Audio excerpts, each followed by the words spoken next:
Hi and welcome to MSc. In today's video we're going to be looking at the binomial theorem. So the binomial theorem is really about shortcuts of ways to deal with expanding binomials.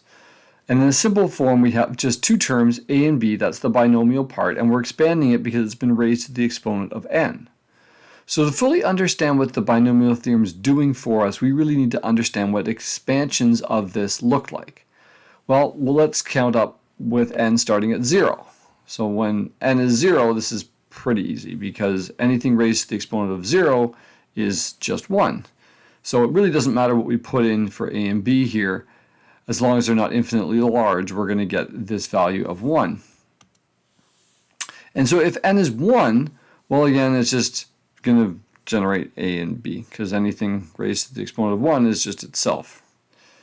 And so that's what we have. So far this isn't super interesting, but then when we have the squared term, a plus b squared, you might remember this from when you started dealing with FOIL and multiplying binomials, and this was a shortcut, right? Instead of FOILing it all out, you might be able to remember it's the first term squared plus 2 times the product of the two terms inside plus b squared on the end, or the last term squared. And this is just really the collecting of the like terms that you'll get if you expand this all out, and you can try to FOIL this out if you don't remember this particular shortcut. So this is a common piece that you might have learned maybe in grade 10 perhaps, depending on what your curriculum is in your area. If I go on and do the cubed piece, well, the cubed piece is just really the squared piece times the a plus b again. So that's what I have here. I have my a squared plus 2ab plus b squared multiplied by a plus b, and you can imagine that we have to FOIL this out and multiply the a by all three terms and then multiply the b by all three terms. And if we do that and collect everything, we'll get this: a cubed 3a squared b plus 3ab squared plus b cubed. And so that's great, and we can repeat this pattern again for a plus b to the fourth. Well, that's just going to be a plus b cubed times another a plus b. And again, you'd have to FOIL this all the way out, and I'll save us some time and say this is what we get, right? And notice there's a bit of a pattern here with the a's showing up and where the b's show up, and that's part of what we're going to dig into here. There's one more we'll do. This is a plus b to the 5. Well, again, it's a plus b to the 4 multiplied by another a plus b. And this expansion, as you can appreciate when I FOIL all this out, is so long I need to actually put it on the next line down, right? And so this is the expansion that we get. And so what we have to understand is that the binomial theorem is allowing us to expand these out without having to go through all the FOIL, without having to do that. And also, it will eventually allow us to do this for very large exponents of n, if we wanted to. It would also allow us to find a term. If I wanted just this term here, I can zone in and just calculate it without having to calculate everything else. So there's some benefits to what we're eventually going to create here. So I've taken just the final result products here and kind of scaled it down to try to fit some other information around it. And there's a couple of patterns that we really need to be able to notice in order to appreciate and understand what is going to eventually come out of a formula here. So when we look here, we see a 1 here on the first term, not super exciting. There's coefficients of 1s here and here that we often don't bother writing because we don't write coefficients of 1. And there's another one here and here, and we see that there's a 2 in between. And again, a coefficient of 1 here, 3, 3, 1.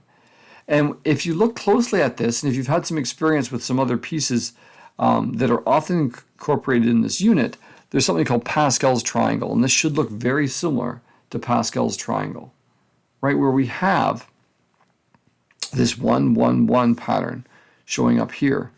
And then it's 1, 2, 1. And you can see that again here. And then 1, 3, 3, 1. And down here on this fifth one, it's 1, 5, 10, 10, 5, 1, which is what we have in Pascal's triangle. Now, really quickly about Pascal's triangle is what it is it's an addition of the two numbers above it, kind of up on diagonal. So the 3 comes from the summation of the 1 and the 2. And the 6 is from the 2 3s, and the 4 and the 6 add up to 10. And that's how we can create quite easily Pascal's triangle. And what we do with Pascal's triangle is we refer to a term n comma r. And let me show you where these are on the triangle really quickly. So if we break these up into rows, we can see that we have an n equals 0 row and an n equals 1 row. And it's important to remember that Pascal's triangle starts with the n equals 0. So we have these horizontal rows. We also have diagonal rows as well. And those are often defined as R.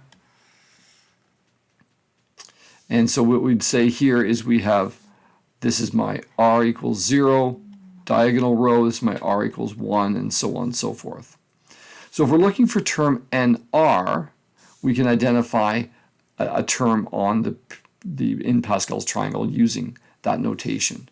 And as a quick example, we can say, well, if I had the term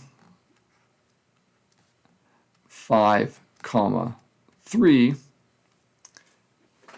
this would be row 0, 1, 2, 3, 4, 5. So we're into this fifth row here. And it's the third one. So 0, 1, 2, 3. So it's the 10, and specifically, it's this 10 that we're dealing with. So that's a little bit about Pascal's triangle. We can also calculate these numbers directly because, as it turns out, this term is also equal to something that's looking at combination of numbers. And there's a couple of ways to write out combinations of numbers. One is to write curved brackets and write n over r. And this tells me that there's n choices and I'm choosing r of them, where the order of my choice doesn't matter. You might see this on your calculator written out as with like an NCR button. And these are combinations which are different than permutations, where the order does matter. So here the order doesn't matter. So what this means here is that this is actually equal to 5 options where I'm going to choose 3 of them. And I get that number, which is pretty cool. I've also seen this notation written with a NCR like this. I haven't seen it quite as often, but I know that that is what the International Baccalaureate uses. So you should be familiar with that. This is actually solvable via factorials. And there's a factorial expression for this. So I'll write that out so you can see what that looks like. This is actually equal to n factorial over r factorial times n minus r factorial, where our n and r is defined with the 0 row, the first row, and same for the r piece. And you can try subbing in 5 and 3 and seeing how that works if you know how factorials work. And this is often provided in formula booklets. Again, it is provided in the IB formula booklet if that's the course that you're taking. So we have a pattern here that we can see, which is pretty cool.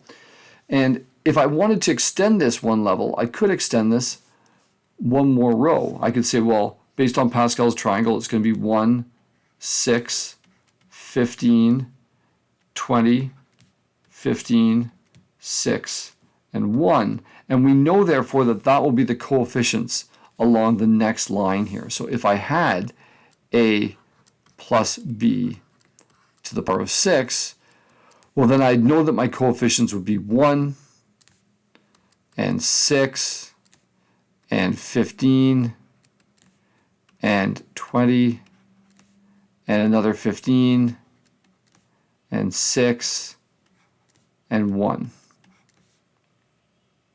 And I know that that would be my coefficients, and I have to do some other work to figure out my actual variables. And that's a second pattern that we need to draw our attention to with expanding binomials. So the second piece we need to notice is about the exponent pattern itself. And when we look at this, you can start to see some patterns right away. Right? A has an exponent of 1, and then it counts all the way up. B has the exponent of 1, and that counts up. Eventually, the exponent here will match the exponent on the A on the first term. And so there's some patterns. So one of the first things you'll notice is that the A value has exponents that count down from n to 0. Right? So this is my n value here, n equals 2, right? Because that's what this value was. And then here I have an a to the 0, which we typically don't bother writing. But what's interesting is the reverse is true for your b value. Because in this first term here I have b to the 0, and now it counts up to b to the n. So that's the second part here that we need to notice, is that b has exponents that count up from 0 up to n in the sequential terms as you go along a binomial expansion.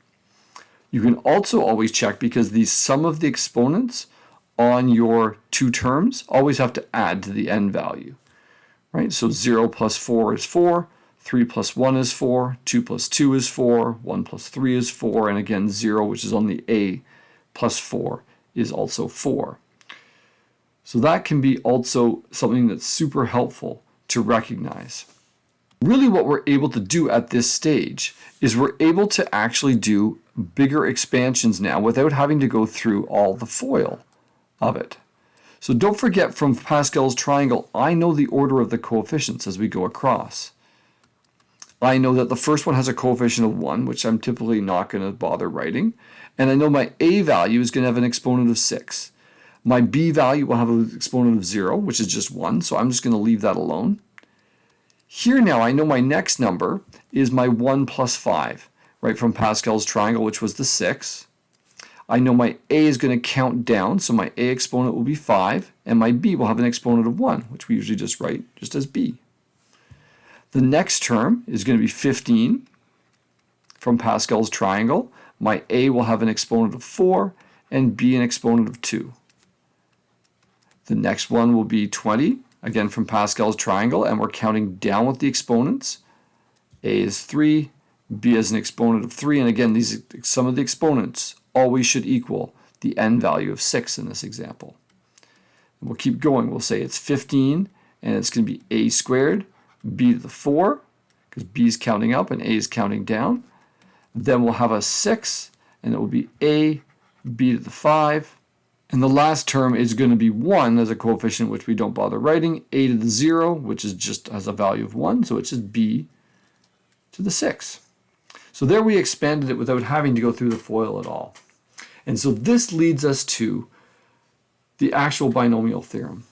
And the binomial theorem uses a general scenario with the a's and b's, but then it uses n instead of an exponent. So it doesn't tell you the exponent is 4 or 5 or 6. It says it's n.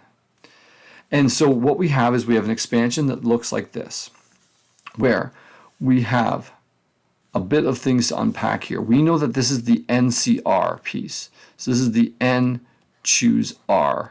And we know that it starts at r equals 0 and goes all the way up to r equals n. So in this case, it's n options choose 0. So this is always going to have a value of 1. And when I choose n out of n options, there's only one way to do that. It's taking all of them. So both of those have values of 1, always. I also in here didn't write the b to the 0 and a to the 0 on those two terms, because they're usually left off. You can see that when r is 1, right, we have a to the n minus 1 because it's counting down, and b gets that r term of value of 1. And then a is going to count down with its exponent n minus 2, and b has a value of 2, and so on and so forth. So this ellipse means this continues, and because we don't know what n is, we don't know quite how many terms are there, but I know the last two terms in my series, it's going to be n options, choose n minus 1 of them. A is going to have just a value of 1 as the exponent. I put it there as a placeholder like I did here on the b so you could see it. B is almost counted all the way up to n now, and then it will be there in the last term. Okay, so this is one way to write out the binomial theorem. And there are other variations of that, and I'll show you here in a moment one of them. We can also collapse this whole thing down into a summation, which is sometimes done as well. And we can say that it's actually the sum of all these terms, where r goes from 0 up to n, just like Pascal's triangle working across a row there. That will give us all the coefficients. It'll also allow us to count down on the exponent of a while counting up on the exponent of b. And this, in fact, actually gives us a general term. So any one term here can be found by looking at this part here. If I can figure out what term I want, I can sub in n and r values depending on the expansion I'm trying to do and the term I'm trying to find. The trick is the first term here is actually when r is 0. So our general term actually looks like this, where the term number is r plus 1. So if I'm looking for term 3, I actually want to sub r equals 2 into this formula to generate term 3. And you can see that here, term 1, 2, 3. Well, the r value here is 2, and you can see all the r's there. What's in some formula booklets, therefore, is a slight variation of what I have above. Often what you'll see, and this is I think what's in the most recent IB formula booklet as well, is a formula that looks like this, where it tells you that we have the expansion of this binomial, and the first term it just says is an, right, which it certainly is. It then gives you the first term, where it says it's n, choose one of them, which will always just be the value of n in this case. And then we have a to the n minus 1, because we're counting down, and b. This pattern will continue, and then it lists out the general term, and it's hidden in the middle of this expansion. And it tells you the general term, and it doesn't use this bracket notation. It uses the n, choose r, and then it says that it's a to the n minus r, b to the r, and then it says that that'll continue until you get to the very last term, and the very last term will just be your b to the power of n. And that is how it's written in the IB formula booklet. I hope you found this run-through of the binomial theorem helpful. If you have, please consider liking the video and subscribing to the station. Again, it's important to be able to see these patterns to fully appreciate what's going on and to make this super useful as a shortcut for expansions. And as always, thank you very much for listening and watching.